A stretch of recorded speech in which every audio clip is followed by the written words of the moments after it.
بسم اللہ الرحمن الرحیم۔ السلام علیکم۔ میں محمد طاہر نواز کھچی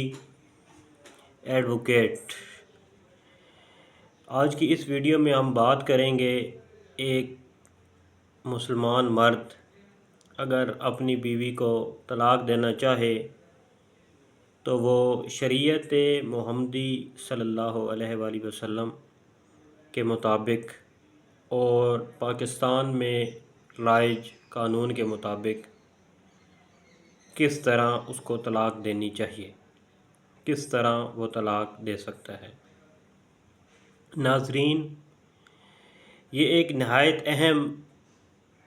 موضوع ہے، حساس معاملہ ہے، کیونکہ غلط طریقے سے دی گئی طلاق جو ہوگی وہ طلاق نہیں ہوگی،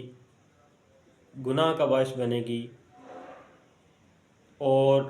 اگر غلط طریقے سے طلاق دی جائے گی تو بہت سی قانونی پیچیدگیاں پیدا ہوں گی۔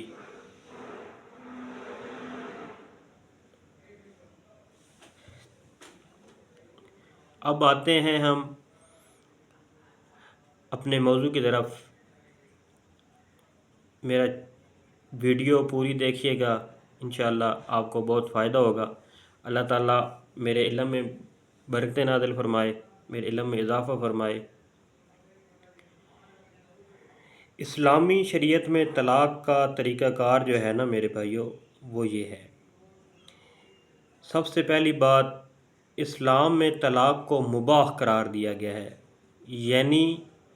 کہ اجازت یافتہ عمل جو ہے نا طلاق، اللہ تعالیٰ کی طرف سے طلاق دینے کی اجازت ہے، مگر یہ ناپسندیدہ عمل قرار دیا گیا ہے، کیونکہ اللہ تعالیٰ کو یہ عمل پسند نہیں ہے۔ حلال کاموں میں یہ وہ کام ہے جو اللہ تعالیٰ کو پسند نہیں ہے، اس لیے اس پر مباح کا لفظ استعمال کیا گیا ہے۔ جیسا کہ حدیث شریف میں ہے، سنن ابی داؤد کہ نبی پاک صلی اللہ علیہ وآلہ وسلم نے ارشاد فرمایا، طلاق اللہ تعالیٰ کے نزدیک سب سے ناپسندیدہ عمل ہے۔ اسی طرح قرآن پاک میں جو ہے طلاق کا طریقہ جو بیان کیا گیا ہے، قرآن پاک میں سورۃ الطلاق کی پہلی آیت میں ہے، جس کا ترجمہ ہے، اے نبی، جب تم عورتوں کو طلاق دو تو انہیں عدت کے وقت پر طلاق دو۔ یعنی کہ جب اس طرح نہیں ہے جس طرح اب آج کل طلاق دی جاتی ہے، لوگ ایک ہی تینوں طلاقیں ایک بار دیتی ہیں۔ قرآن کریم سے یہ چیز بتائی گئی ہے، اللہ تعالیٰ نے یہ چیز بتائی ہے کہ طلاق عدت کے ٹائم پر طلاق دو اور عدت کا شمار رکھو۔ اب طلاق دینے کا صحیح طریقہ کیا ہے؟ اسلام نے ہمیں کیا صحیح طریقہ بتایا ہے؟ وہ یہ ہے کہ طلاق صرف حالت طہور یعنی پاکی کی حالت میں طلاق دی جائے، ناپاکی کی حالت میں طلاق نہ دی جائے، اور جس طہور میں، جس پاکی میں طلاق دی جائے اس پاکی میں عورت سے ہم بستری نہ کی جائے ہو۔ اسی طرح آگے جا کے طلاق کے بعد عدت کا جو مسئلہ ہے وہ بیان کیا گیا ہے کہ 3 حیض یا 3 مہینے 10 دن، یا اگر عورت حاملہ ہو تو وضع حمل تک عدت پوری کی جائے۔ اس کے بعد اگر شوہر رجوع کرنا چاہے تو عدت میں رجوع کر سکتا ہے، مگر پہلی اور دوسری طلاق دینے کے بعد رجوع ہو سکتا ہے، اور اگر عدت گزر جائے گی تو پھر اس پہ جو ہے نکاح ختم ہو جائے گا ان کا۔ اب اس جو ہے طلاق دینے کا غلط طریقہ کار کیا ہے، اختیار کیا جاتا ہے لوگوں کو، کیونکہ لوگوں کو قانون کی آگاہی نہیں ہے، شریعت کے مسائل کی آگاہی نہیں ہے، جس وجہ سے پھر پیچیدگیاں پیدا ہوتی ہیں۔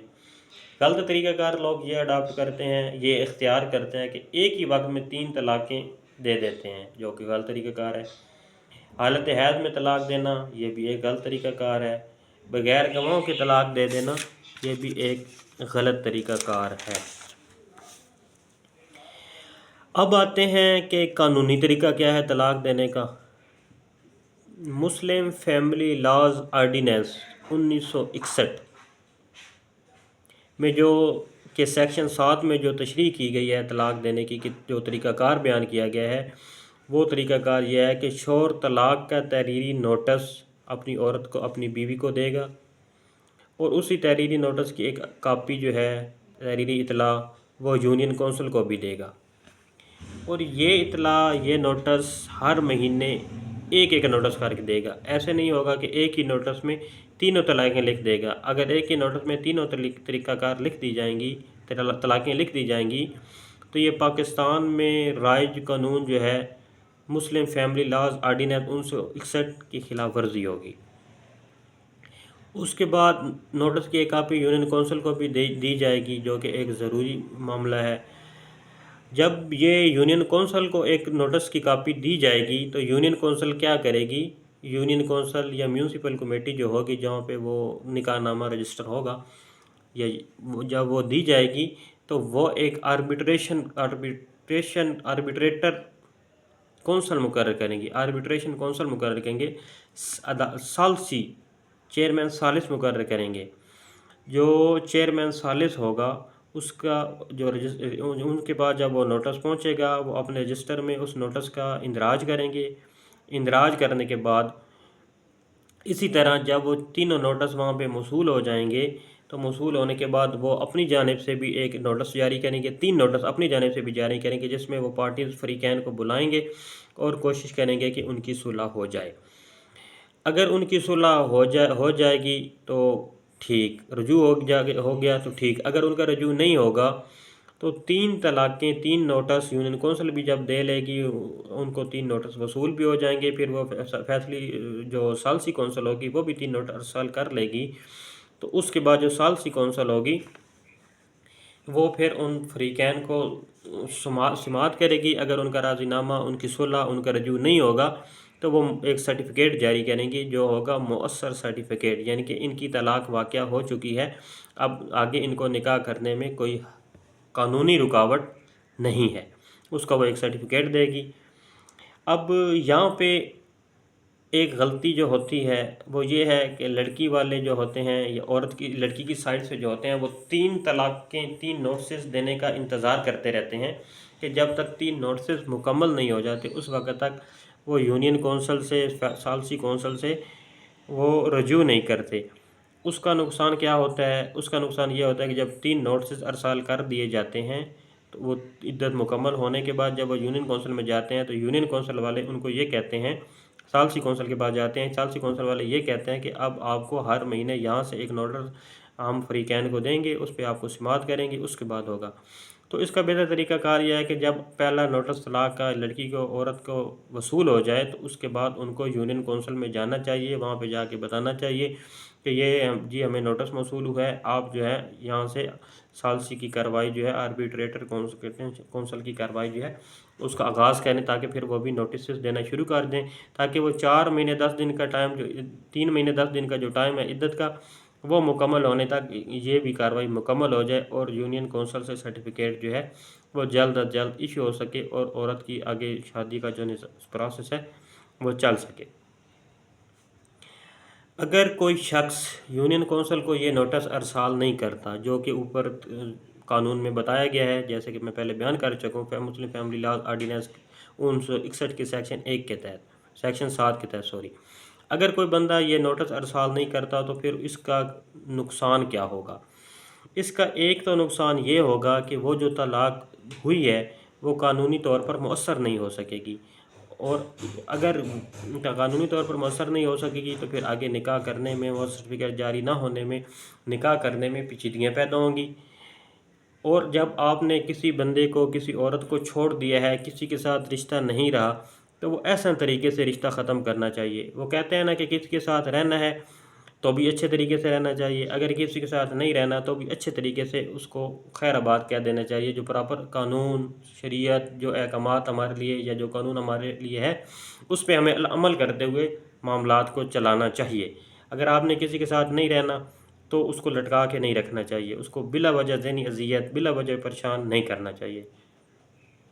اگر کوئی شخص ایسا کرتا ہے کہ وہ بلا وجہ پریشان کرتا ہے، وہ ایک نوٹس دے کے غائب ہو جاتا ہے یا وہ ادھر نوٹس دیتا ہی نہیں ہے، تو اس کا پروسیس کیا ہے؟ اگر کوئی شخص یونین کونسل میں نوٹس نہیں دے گا تو یہ اس کا جو یہ ایکٹ ہوگا، اس کا یونین کونسل کو نوٹس، تحریری نوٹس نہ دینے کا جو عمل ہوگا وہ ایک قابل سزا جرم ہوگا، جس کی سزا جو ہے وہ 1 سال تک قید اور 1 سال تک قید اور جرمانے کی سزا اس سے ہو سکتی ہے، جتنا جرمانہ عدالت مناسب سمجھے۔ یہاں تک تو تھا یہ طلاق دینے کا معاملہ۔ اب تیسرا حصہ جو ہے وہ اس میری ویڈیو کا یہ ہے کہ اگر کوئی بھی شخص اپنی بیوی کو طلاق نہیں دیتا، عورت چاہتی ہے کہ اس کا خاوند جو ہے وہ اس کو طلاق دے دے، لیکن اگر اس کا خاوند اس کو طلاق نہیں دیتا تو پھر وہ عورت کیا کرے گی؟ وہاں پہ پروسیس یہ ہے کہ وہ عورت جو ہے وہ عدالت سے رجوع کرے گی، اور عدالت سے رجوع کرنے کے بعد وہ عدالت میں ایک دعویٰ دائر کرے گی۔ عدالت جو ہے وہ فریقین کو سنے گی۔ فریقین کو سننے کے بعد اگر ان میں صلح کی کوئی امید ہوئی یا صلح ہو سکتی ہوئی تو عدالت ان کی صلح کروا دے گی۔ اگر وہ صلح نہیں ہوتی، اگر ان کے درمیان صلح نہیں ہو سکتی تو عدالت پھر یہ کرے گی کہ عدالت اس کا جو دعویٰ ہے، وہ تنسیخ نکاح کا جو دعویٰ اس نے عدالت میں فائل کیا ہوگا، عدالت اس دعوے کو ڈگری کر دے گی اور وہاں پہ ان کا نکاح جو ہے وہ منسوخ کر دیا جائے گا۔ دوستو، یہ تھی میری آج کی ویڈیو طلاق کے مسائل اور قانون کے بارے میں۔ امید کرتا ہوں کہ آپ کو یہ مکمل رہنمائی، میری جانب سے کی جانے والی مکمل رہنمائی کی کوشش پسند آئی ہوگی۔ دوستو، طلاق جو ہے وہ بہت ہی نازک مسئلہ ہے، جس کو جذباتی نہیں بلکہ علمی، شرعی اور قانونی طریقے سے حل کریں۔ مزید رہنمائی کے لیے میرے چینل کو سبسکرائب کریں تاکہ میری آنے والی ہر ویڈیو آپ کو بر وقت ملتی رہے۔